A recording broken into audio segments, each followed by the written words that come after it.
গজ কাপড় দিয়ে কামিজ বানিয়েছিলাম। আর তার জন্যই কিন্তু সালোয়ার বানাচ্ছি ব্লক প্রিন্টের। সেটা হচ্ছে এক কালারের গজ কাপড়। আজকের ভিডিওতে রং কিভাবে মেশাতে হয়, কি কাপড়ের উপরে আমি ব্লক প্রিন্ট করলাম, ব্লক প্রিন্টে কি লাগবে, তার সাথে অনেকগুলো টিপস আপনাদের সাথে আজ শেয়ার করব। তো আসসালামু আলাইকুম, কেমন আছেন সবাই? এখানে কামিজটা আমি নিয়েছিলাম বাটিকের একটা গজ সালোয়ার মেক করব। এই একই স্টাইলে কিন্তু আপনারা কামিজেও সুন্দরভাবে ব্লক প্রিন্ট করতে পারবেন। এমনকি এই একই ডিজাইন দিয়েও আপনারা কিন্তু কুর্তি বানিয়ে নিতে পারেন। আমি পুরো ডিজাইনটা করার পর ভাবছিলাম এটা সালোয়ার না বানিয়ে একটা সুন্দর কুর্তি বানিয়ে নিই। এতটাই ভালো লাগছিল।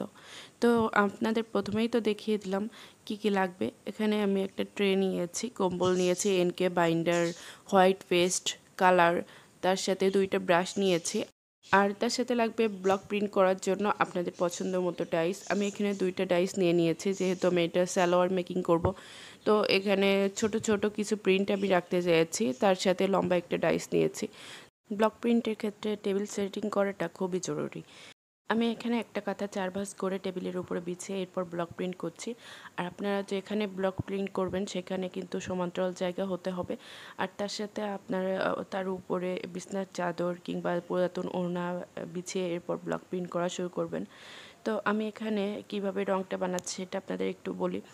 হোয়াইট পেস্ট এখানে 4 চামচ নিয়ে নিয়েছি, আর তার সাথে 1.5 চামচের মতো বাইন্ডার নিয়েছি, এনকে নিয়েছি 2 চামচ। তো এভাবে করে কিন্তু আমি সুন্দর করে মিক্সিং করে নিয়েছি। আমি যেহেতু এখানে কোনো কালার মিক্সিং করব না, মানে সাদা ছাড়া অন্য কোনো রং এখানে ইউজ করব না। এর জন্যই কিন্তু আমি শুধুমাত্র হোয়াইট পেস্ট দিয়েই রংটা তৈরি করে নিয়েছি। আপনারা চাইলে এখানে হোয়াইট পেস্টের যে মিক্সিংটা আমি তৈরি করলাম এই রঙের ভিতরে শুধু অন্য কোনো কালার দিলেই কিন্তু সুন্দর একটা হালকা একটা শেড চলে আসবে। তো প্রথমে ভেবেছিলাম যে আমি এখানে হলুদটা দিয়ে একটু কুসুম কালার আনবো। তো এখানে যে গজ কাপড়ে কাঠালি কালারটা আছে এর উপরে কিন্তু সাদা কালারটাই ভালো লাগছিল। কুসুম কালারটা দিলে হয়তো বেশি ভালো লাগতো না। তো এর জন্য করেই আমি আর ওইটা মিক্স করিনি। লম্বা যে ডাইসটা নিয়েছিলাম সেটার সাহায্যে প্রথমে স্ট্রাইপের মতো করে আমি সবগুলো একসাথে দিয়ে নিচ্ছি। এরপরে ছোট ছোট একটা বুটি বুটি ডিজাইন দিতে চেয়েছিলাম। তো এই ছোট্ট এই ডাইসের সাহায্যে আমি সেভাবে করে দিয়ে দিচ্ছি।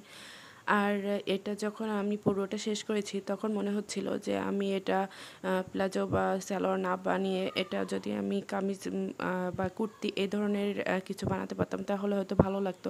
এটা আমি যেহেতু একটা বাটিক কাপড়ের জন্য বানাচ্ছি, অন্য সময় অন্য কোনো কাপড় দিয়ে সুন্দর একটা ডিজাইন তৈরি করব।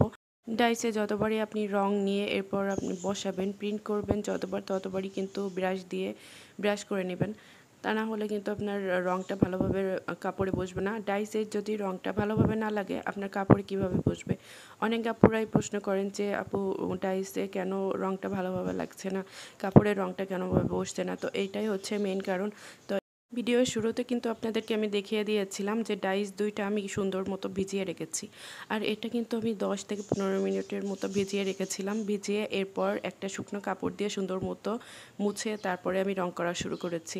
আপনাদের হাতে যদি সময় না থাকে অন্তত 10 মিনিটের মতো অবশ্যই ভিজিয়ে রাখবেন, তা না হলে কিন্তু কাপড়ের রংটা ভালোভাবে বসবে না। ব্লকের ডাইস রং সব কিছু কিন্তু আপনারা যেখানে লেস পুঁতি পাওয়া যায় সেই দোকানেই পেয়ে যাবেন।